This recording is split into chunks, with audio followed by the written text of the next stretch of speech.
Good morning, class.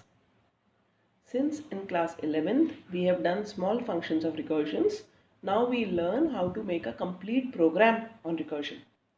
So you may copy this question. This question has come in board examinations 2019.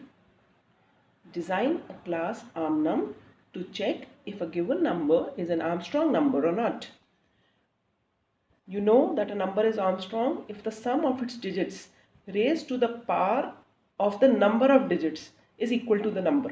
For example, 371. The number of digits is 3. So 3 cube plus 7 cube plus 1 cube should be equal to 371 if 371 is an Armstrong number. In the same way, 1634 is an Armstrong number if 1 to the power 4 plus 6 to the power 4 plus 3 to the power 4 plus 4 to the power 4 is also equal to 1634. Now the members of the class are given here. The class name is armnum. The data members are n and l. N is used to store the number and l is used to store the length of the number. How do we find the length of the number? One method is using the while loop, cutting each digit from the right and storing it in another integer variable and finding the number of digits. Second method is just convert it into toString. Using the toString function, convert it into a string and find the length of the string using the string length function. The member methods are armnum. The first is a parameterized constructor. It's given over here, which is used to initialize the data members. The second is sum of power. It returns the sum of each digit raised to the power of the length of the number using recursive technique. Example, 34 will return 3 square plus 4 square as the length of the number is 2. Void is Armstrong. This is the third function. It checks whether the given number is an Armstrong number or not and invokes the function sum of power and displays the result with an appropriate message. So when we write main, as soon as we declare the object of the class, this parameterized constructor will be called, and after that we are going to enter the number and pass it in the parameterized constructor. Once we pass it in the parameterized constructor, then we'll just call the isArmstrong function. This function automatically invokes the sum of power function. Now complete the question. Specify the class armnum giving details of the constructor int sum of power int and void is Armstrong. Define a main function to create an object and call the functions accordingly to enable the task. Now look at the solution. I will be using the scanner class, so I have imported the java.util package. The question says that the class name is armnum. So I have declared the class armnum here. Now there are two data members n and l of integer type to store the number and the length. After this comes the member functions. The first member function is the constructor armnum, which will be having in which I am passing two parameters nn and q. N will be the number which is to be checked and q will take the length of that number. So these are used to initialize the data members. The next function is SumPow, which is returning an integer value. This is also taking an I as parameter, variable I. It returns the sum of each digit raised to the power of the length of the number using recursive technique. That means if I is 0, here we are passing I. If I is 0, if the number is 0, then return 0. Otherwise, in x, what are we going to do? Math.power I mod 10. That means it will take the last digit from the right, the remainder value after dividing by 10 and raise to the power L. L will store the number. That means if the number suppose is 371, then x will store math.power I mod 10. I is what? 371. 371 mod 10 is 1 to the power 3. X will be storing this, and then the return function will be called x plus, again the same function is called. This is the recursive function, sum of power I upon 10. That means the quotient value. When we divide 371 by 10, what do we get? 37. So the function, this statement will call the function like this. X is what? 1 cube plus, again the sum function is called sum of power, same function, I upon 10, that means with the value 37 now. So when the value 371 is passed over here, x will become this. Then the same function is called with the value 37. When 37 is being passed over here, is it equal to 0? No, this is the base case. I hope you remember, we discussed it in the previous class, the base case and the recursive case. When the base case is true, then the recursion stops. Till the base case is false, we go to the else part and the recursion continues. I hope you remember. So this base case is false, so we come again to this, the else part. Mat dot power I mod 10. Now 37 mod 10 is, I is 37. 37 mod 10 is 7. So 7 to the power 3. So x will have the value 7 to the power 3. And return, 1 cube was already there. Now 7 cube will be added to it. And again the sum of underscore power function will be called with the value 37 upon 10, that is 3. So 3 will again call the same function and the value of 3 will pass on to I. Here I equals to 0, false, 3 is not equal to 0, again it will go to the else part. I 3 mod 10, 3 mod 10 is 3, so x will have the value 3 cube now.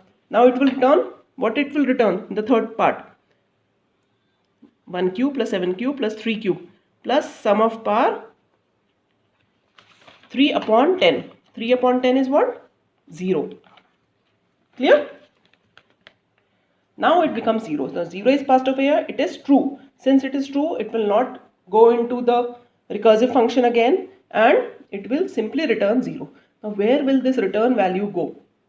This return value will go where this recursive function is called. This recursive function is called in the next function is Armstrong. Look here. Sum of power. I hope this is clear. See. Sum of power function is called in this. Member functions can call other member functions directly. There is no need of objects. Objects are needed only when the member function is declared as static. One member function is declared as static, another is not declared as static. Then then the objects are needed. So we are passing the value of n over here and we are returning the value. The returning value is coming in sum. What will sum hold here? It will hold the value of 1 cube plus 7 cube plus 3 cube plus 0 because 0 is also returned. So we have got the correct answer.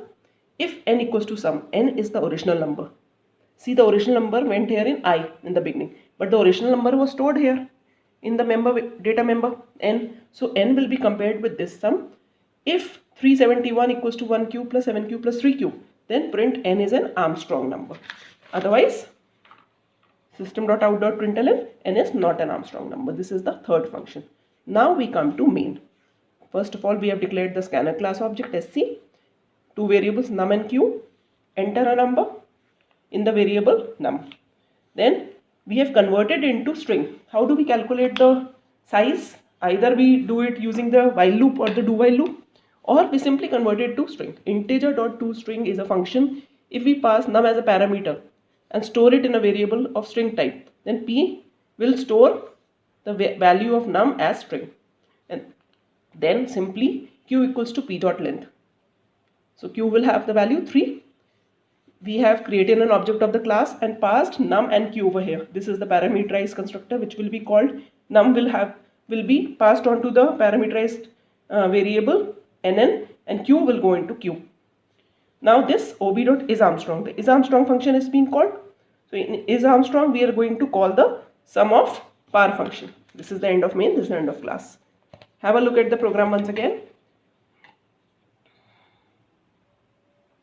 With red, I have done the calculations, so you need not write them. You write them in pencil for you to understand. Write the solution which is written in black ink.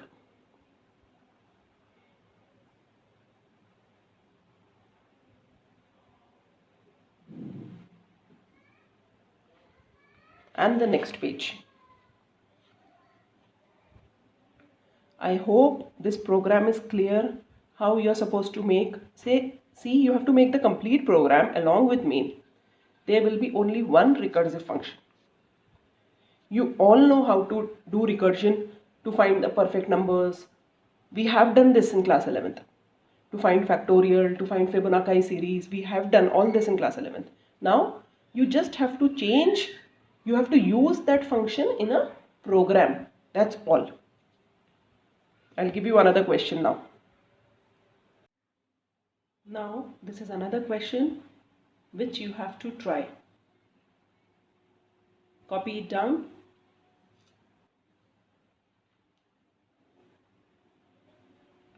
Design a class perfect to check if a given number is a perfect number or not. A number is said to be perfect if the sum of the factors of the number, excluding itself, is equal to the original number.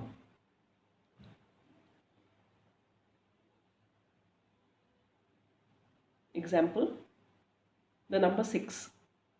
The factors are 1 plus 2 plus 3. So add them, you get the number. So 6 is a perfect number.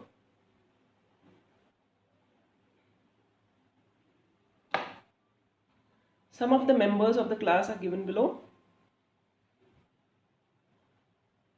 Class name, perfect. Data members, num.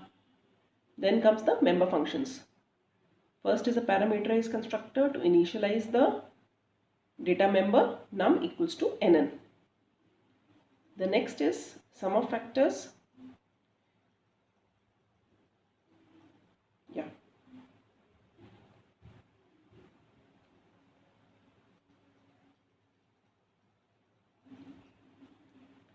It returns the sum of the factors of the number, num, excluding itself using the recursive technique.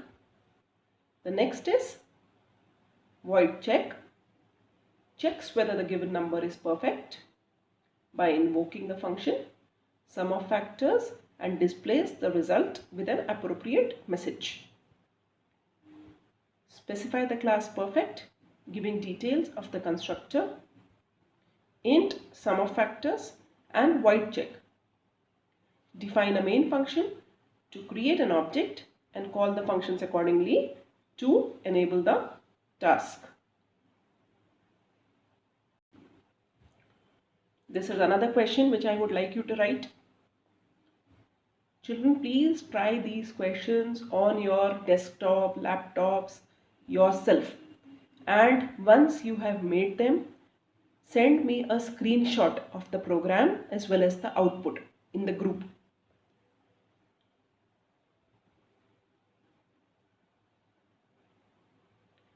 But please don't copy from here and there. Try to make them yourself. If you are not able to make, then we'll discuss in the class.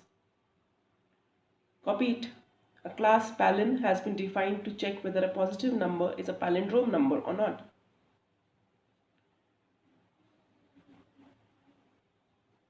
Some of the members of the class are, I'll move further. Class name palin. Data members are num and revnum. Then the member methods are, first is palin, constructor to initialize data members with legal initial values. Now num and revnum are both integers, so legal initial values will be 0. Or you can write null in place of 0.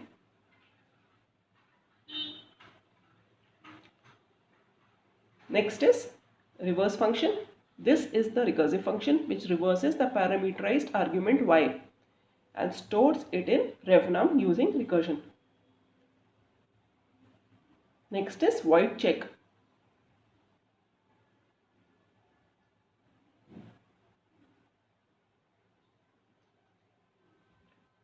Checks whether the number is a palindrome or not by invoking the function reverse and displays the result with an appropriate message. Also, you have to specify the class giving the details of the various functions and write the main to create an object and call the functions. I expect all of you to do this work and send me the screenshot. Please, I can see only a few students taking interest. Take this very seriously and do it.